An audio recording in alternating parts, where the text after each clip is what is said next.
हाँ सांग मैंने आज आम जाइलु नाल को माछ धरिया देख आज केते भेराइटी भेराइटी माछ धराई सब पूरा अलग अलग माछ सब। रंजना एटा कि माछ कहल? एटा हला फली माछ।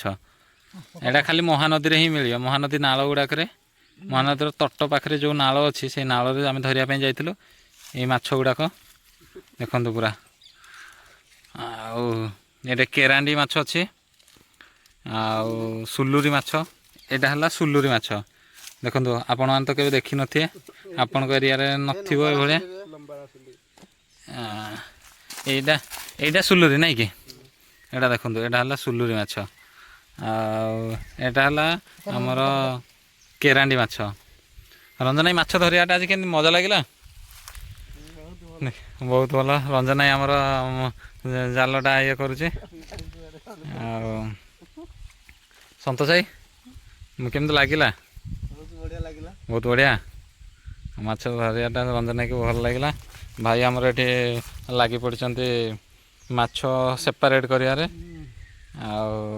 तथापि टोटाल माछ केते हबो रंजना भाई? 5 किलो पर आम 2 घंटा खंडे परिश्रम कलु 5 केजी माछ धरिचु। जदि एतिक माछ आम किनी था मार्केट रे ताहले मिनिमम टंका 700-800 खंडे पड़ी था बोधे। किंतु जेहेतु आमर नदी पाखटा आम नदी रे नाल ये गुड़ाक धरिकी आराम से खरा दिन माछ भजा पखाल एगुड़ा मजा आउ। एभलिया जाल भी आपण मैंने देखु एभलिया जाल गोटे रखी थे जदि माछ धरिकी आराम से खाई पारे।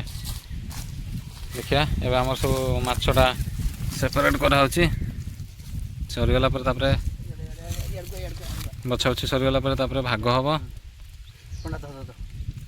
किंतु ए माछटार कंटा नहीं किंतु माछटा मस्त माछ बंची जीवे। माछ प्रबल नाल गुड़ाक माछ प्रबल खाली धरिया को हेले टिके परिश्रम दरकार। परिश्रम करके धरिले माछ प्रबल। देखिया माछ आज रोषे करिया केमती कौन लगुच। आज मु रोषे करी घर गले एबे आमर 1:30 हो गलानी पखाल थिबो गले माछ भजा को पखाल खाहबो।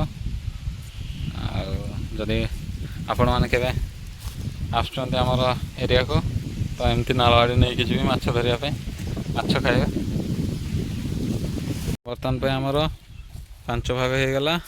रंजना आमर भाग पकाउछंती माछ बड़ माछटा भाग पड़ेनी पड़ीज रेडी। आ मत गोटे जरी देइछंती जरी रे माछ नहीं कि घर को।